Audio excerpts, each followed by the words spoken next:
Ribuan pecalang melaksanakan apel gelar agung pecalang di kawasan Renon, Denpasar, Bali. Dalam apel ini, pecalang menyatakan sikap menolak premanisme yang berkedok ormas. Dalam upacara ini, mereka bersepakat untuk menyatakan sikap penolakan terhadap kehadiran preman berkedok ormas dengan dalih menjaga keamanan Bali. Pecalang Bali mendukung TNI, Polri dalam penyelenggaraan keamanan dan ketertiban di Bali, serta mendukung keamanan terpadu berbasis desa adat. Kita sih di Pasikiat Pecalang Bali ini kan sifatnya memfasilitasi dari apa yang telah viral di media sosial, dari aspirasi pecalang desa adat yang menyatakan sikap penolakannya pada ormas tertentu. Banyak yang menghubungi kami di Pecalang Provinsi agar diadakan semacam kebulatan tekad pecalang desa adat sebali. Pada momen lainnya, saudara, polisi menangkap puluhan preman dan pengguna narkoba dalam operasi pekat selama sepekan di kawasan Bali. Polisi mengungkap ada 56 orang terjaring karena terlibat aksi premanisme yang meresahkan warga, mulai dari memalak hingga melakukan tindak kekerasan. Tak hanya merazia preman, polisi juga menangkap puluhan pengguna narkoba dalam kasus ini. Ada 25 target operasi yang dilaksanakan, yang kita tentukan oleh Polda Bali dan jajaran. Namun kita bisa mengungkap 56 pelaku premanisme.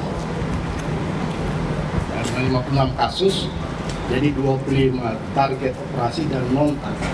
Dan semua menyasar pelaku-pelaku premanisme. Sementara di Banten, Polda Banten menetapkan 3 orang tersangka dalam kasus dugaan pemerasan terhadap proyek pembangunan perusahaan asing di Cilegon, Banten.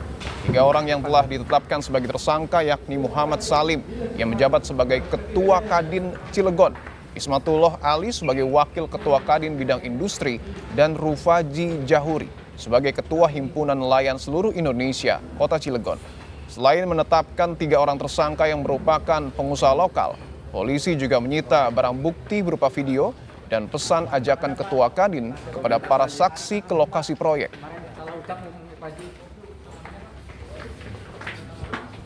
Kita telah melaksanakan gelar perkara dan menetapkan 3 orang sebagai tersangka.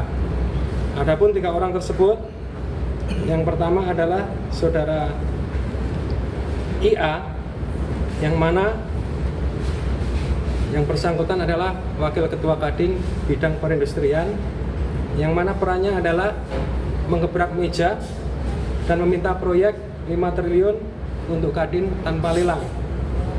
Kemudian peran yang kedua, pada tanggal 14 dan 22 April 2025, saudara IA bersama saudara MS ini bertemu dengan PT Total, yang mana adalah perwakilan dari PT Cengda, yaitu memaksakan untuk minta proyek. Kelanjutan kasus pemerasan di Cilegon, Banten yang melibatkan Ketua Kadin Cilegon dan sikap penolakan kehadiran preman berkedok ormas dengan dalih menjaga keamanan Bali, kita tanyakan ke jurnalis Kompas TV di Cilegon, Banten, ada Suherdi, dan di Denpasar, Bali, ada Sinta Pramadewi. Kita ke Cilegon terlebih dahulu. Herdi, selamat petang. Herdi, apakah pemerasan terhadap pengusaha oleh Ketua Kadin Cilegon sering dilakukan? Selamat petang, Pipo, bahwa sebelumnya pihak kepolisian di Krim Polda Banten sudah memeriksa aksi, yaitu semua yang dalam video yang diduga merupakan dua pengusaha senilai 5 ton kapal lelang. Dan saat itu juga Jumat malam pihak Polda Banten menetap 3 tersangka tersebut, yaitu Ketua Kadin Cilegon, Wakil Ketua Bidang dan Ketua HSI Cilegon. Dan ketiga tersebut itu salah satunya Ketua Kadin sebenarnya bahwa peran tersebut masing-masing dalam mengajak dan untuk demo untuk salah satu pengusaha untuk meminta proyek tersebut. Dan satu tersangka ini pihak kepolisian masih menyelidiki apakah dia sudah sebelumnya proyek ke pengusaha pengusaha di wilayah Cilegon. Demikian Dipo. Setelah 3 orang dari Kadin ditetapkan sebagai tersangka, Herdi, apakah ada kemungkinan penambahan tersangka? Singkat saja, Herdi. Ya, kemudian bahwa pihak polisian ini masih menyelidiki bahwa mungkin ada tersangka-tersangka sebelum yang di dalam video, ya jika ada bukti dia akan mengancam atau membuka proyek ke sebuah pengusaha tersebut, dan ini juga masih menyelidiki pihak polisian yang akan hasil dari pemeriksaan saksi tersebut. Demikian Dipo. Baik, kita tunggu proses yang kemudian masih dilakukan oleh polisi. Berikutnya kita ke Sinta Pramadewi di Bali. Sinta, selamat petang. Di Bali, penolakan kehadiran preman berkedok ormas dengan dalih menjaga keamanan Bali ini tentu ketat sekali ataupun ramai sekali dukungannya. Sebenarnya bagaimana aksi premanisme di kawasan Bali?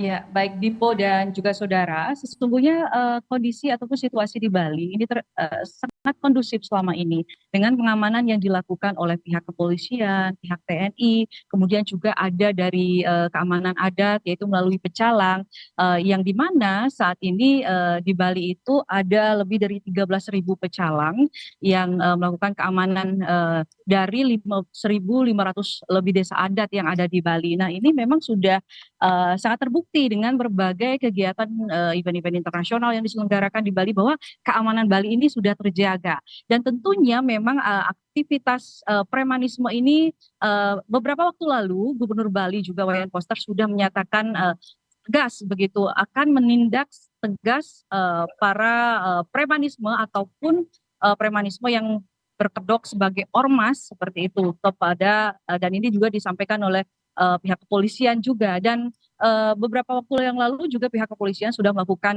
operasi pekat di mana ada sekitar 56 preman yang sudah diamankan di sini. Jadi memang sesungguhnya masyarakat Bali ini terkait dengan ormas, kalau dari Badan Kesatuan Bangsa dan Politik atau Kesbangpol itu menegaskan bahwa ada sekitar 298 ormas yang terdaftar, dan mereka itu biasanya melakukan aktivitas berupa kegiatan sosial, kemudian kegiatan budaya. Nah, apabila misalnya melakukan aktivitas pengamanan itu sesungguhnya itu adalah tugas dari aparat kepolisian begitu. Dan hingga saat ini sih pengawasan terus dilakukan dan juga dipantau. Jadi kegiatan-kegiatan ormas yang sudah terdaftar di Bali ini terus dipantau oleh pihak Kesbangpol Provinsi Bali. Dipo. Baik, Bali situasinya kondusif, tapi pecalang juga secara tegas menolak aksi premanisme. Sementara di Banten, proses dari penyelidikan kasus dugaan pemerasan masih terus dilakukan oleh polisi. Terima kasih, jurnalis Kompas TV ada Suherdi dari Banten dan juga Sinta Pramadewi di Bali. Selamat bertugas kembali, teman-teman.